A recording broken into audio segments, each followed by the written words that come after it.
саламатсыздарбы окуучулар? Мен Сахалова Гүлназ Көлбайкызы, номер 95 жалпы орта билим беретін мектебінің оқу ісі жөніндегі орынбасарымын. Бүгін сіздермен өтетін тақырыбымыз жарық кванттар туралы планк гипотезасы.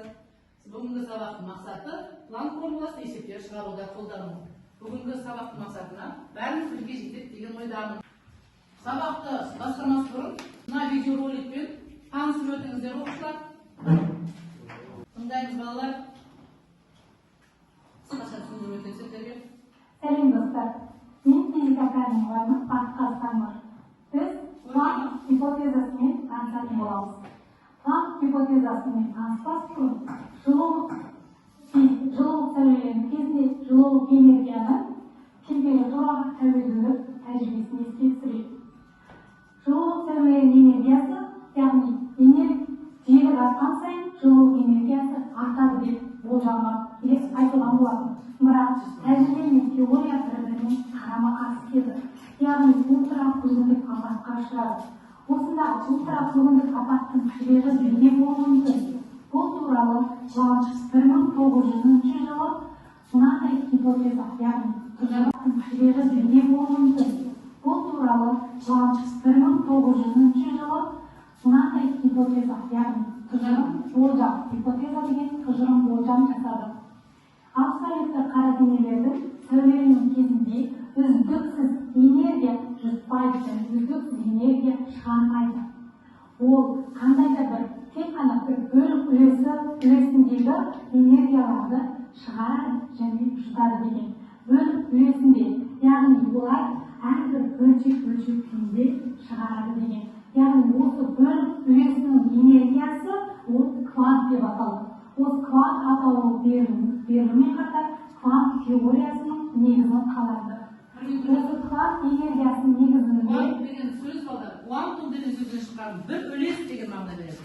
Өте кішкентай деген сөз. Түсінді ме балалар? Планк гипотезасына негізделе отырып мынадай тұжырымдамаға келді. Яғни осы энергиялардың қандай да бір жиілікке тура пропорционал болатынын білді. Яғни энергияның ол жиілікке тура пропорционал болатынын көрді. Осы энергиядағы тура пропорционалдық арқылы мынандай тұжырымдамаға келді. Яғни H деп отырғанымыз үстіндегі жыл көбейтілген секунд деген тұрақты шаманы есептеп шығады. Осы арқылы біз кванттық физиканың энергиясын осылай таптық. Яғни кванттық энергия. Осы кванттық энергия үлесінің бөлшегі ол атом деп аталды. Яғни атом деп отырғанымыз электромагнит толқындардың ең элементар бөлшегі, яғни үлесі деп аталды. Атом ол үнемі үздіксіз қозғалыста болады. Олар электромагнит толқындар арқылы қозғалады. Және атомдар жарық жылдамдығымен қозғалып. Ал балалар, естіп қояйық. Атом деген қандай энергияның қандай бөлігі екен балалар? Электромагниттің ешқандай бөлігі. Бөлігі, иә. Бір үлес деген мағына жүйелеген, квантум деп. Енді балалар, дәптерімізді ашып, бүгінгі дәрісті числоны жазамыз да, 38 параграф деп мына. Ертең ашының формуласын жаңа жазған формулаdır ғой, қорытындысынан. Формуласын жазамыз. Бұл жерде H дегеніміз жаңа тұрақты сан, өзгермейтін сан 6/10-126. 6/126 көбейтілген 10-34 дәрежелі джоуль секундқа тең. Қазір есептеп шығарған кезде осы тұрақты санды қолданып шығарамыз, иә? Тез жазып аламыз, қазір есептеп шығаруымыз керек. Келесі тапсырма минуттық шешім деп аталады. Балалар, мына тақтада көрініп тұрғандай, не істейміз? Мына планк гипотезасы дейді. Анықтама берілген, шындық па жалған ба? Соны сізді тек, бір шындық немесе жалған, екі сөйтіп жазасындар болды. 5-ақ сұрақ болмай ғана. Жиілік дейді. Ньютон EH-қа тең ба дейді. Планк формуласын маңдай, mesela о сұрақ қойды. Я жоқ белгіліміз болды тез. 1 минут уақыт беріледі. 5 тапсырмаға. Минуттық шешім. Кәдімгі тез. Бір планк гипотезасы абсолют қара дене жылулық сәулелерді үздіксіз шығарады да жадалмайды. Олар тек үздікті үлес квант түрінде ғана шығарады немесе жұтады дейді. Рас па? Өтірік Şunda. Şındık canlı. Yer desende de болады, şındık desende de болады. Kelesi, atom massасы өте үлкен бөлшек. Болды, келесі қалғанdan өздері орындайсыңдар, және бір-бірімізді өзіміз тексереміз жеке, иә? Тез бола қойыңдар. Мысалға, төр қандай ертең ашли көріп дұрыс қой? Жоғысы жалған, иә? Квант деген сәуле арқылы қарайтын немесе жұтатын бір өзендерге дұрыс па? Дұрыс. Фотон жалған. Фотон жалған. Біріншісі шындық, екіншісі жалған, үшіншісі шындық, төртіншісі шындық, жетінші жалған. Болды. Кетіп басы жазды десек. Молодец. Жарайсыңдар. Елбасы жас болдыңдар ма? Жас болдыңдар ма? Ал келесі тапсырма. Төмендегі кесте бойынша Планк формуласының физикалық мағынасына сипаттама беріңіз және талдау жасаңыз дейді. Бір үлес энергия қалай белгіленеді? Формуласы қандай?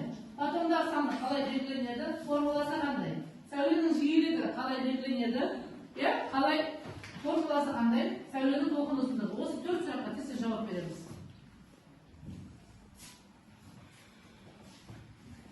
Тез 4 сұрақ.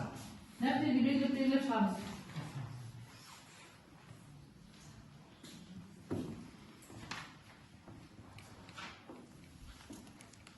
Қанеке оқытажымды жылдамдатамыз.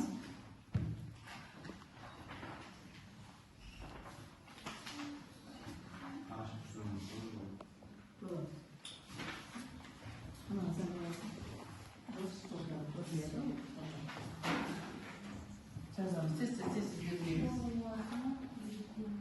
Белгіленудің формуласы бар. Бір үлес энергия айттық қой, ердің белгіленеді деп формуласын өттік бүгін. Қанеке?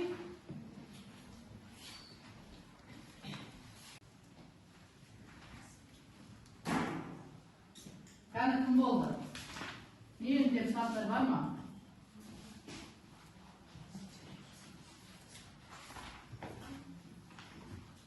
Атомдар саны ең деген айтып белгіленеді, иә? Жиілікті айттық не екенін, сәулені айттық, ұзындығын айттық, толық ұзындығын айттық. Лямбда деді.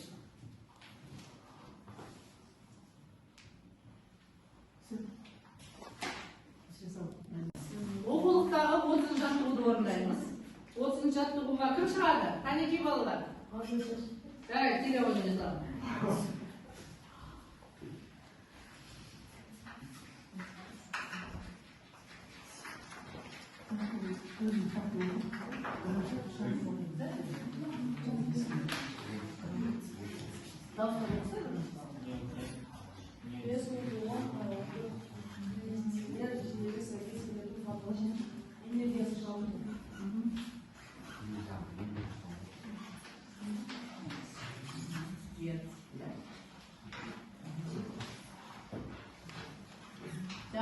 Қанша әріптен болды бізде?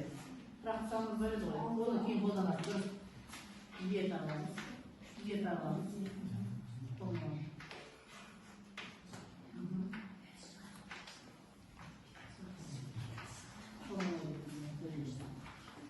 Бүгінгі формула, иә? Бүгінгі сабақтың формуласын жазамыз.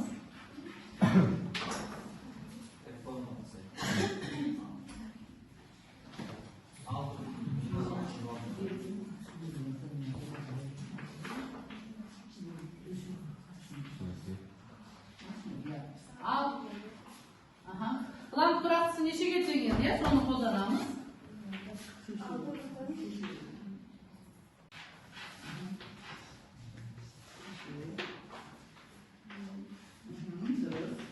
Ал планк тұрақтысын еске түсіреміз. Бүгінгі планк тұрақтысын еске түсіреміз. 6,126, иә? Көбейтеміз, онлар бөлшек саны осы. Дұрыс. 6,26 көбейтілген 10 үстіне минус 34 дәрежесі. 10 үстіне дәрежесі минус 34. Şimdi de yapayım. Bu derece boğazı biliyor musun? Cezasında.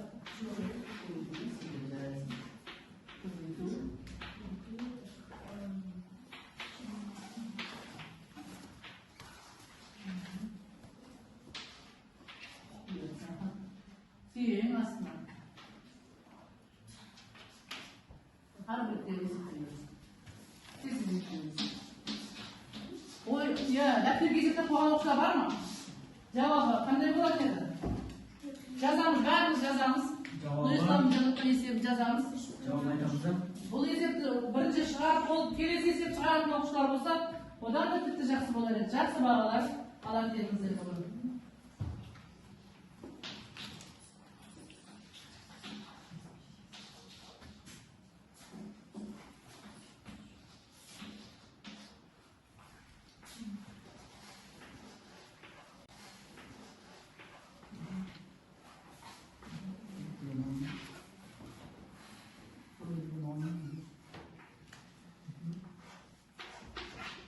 Қанша дәрежесі болады?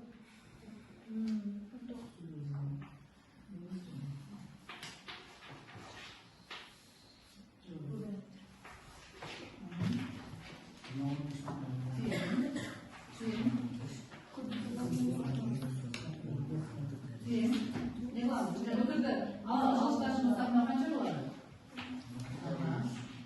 Дұрыс. Төртінші номер.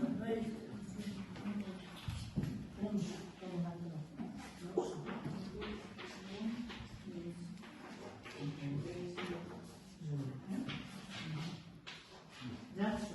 Отырамыз. Сабақты қорытындылай келе. Фотон деген не еді балалар бүгін? Кім айтады екен? Фотон. Бекет Фотон айтады. дегенimiz энергия квантының ең аз үлесін алып жүретін бөлшек ол фотон деп аталады. Келеді. Жақсы отырады. Иә. Енді Планктың гипотезасын кім қорытындылайды бүгін сабақтың? Планк не дейді? Айта ғой. Планк гипотезасы дегеніміз ол мысалға энергия шығарылып отырған кезде, жылу энергия шығарылған кезде ол үздіксіз болмайды. Тек арасында үздік болады, оны дискретті деп аталады. Және де ол жұтылады, және де беріледі. Жұтылады, беріледі деп болжаған. Кім болжады оны? Оны бізге Макс Планк айтқан. Дұрыс. Отыра қойды. Келесі. Планк тұрақтысы нешеге тең? Иә, тұрақты шама өзгерген шама деді. Қаншаға тең? Нұрбек айта ғой. H тең 6,62 көбейту 10-ның минус 34-ші дәрежесі жол ит көбейту секунд. Жақсы, керемет. Сонымен келесі сабаққа үй тапсырмасы күнделікті дәріс жазып алыңдар. Параграф 38 30-ші жаттығудың есептерін жалғастырамыз. Жарай ма? Түсінікті ғой? Келесі сабақта барлығын түгел тексереміз.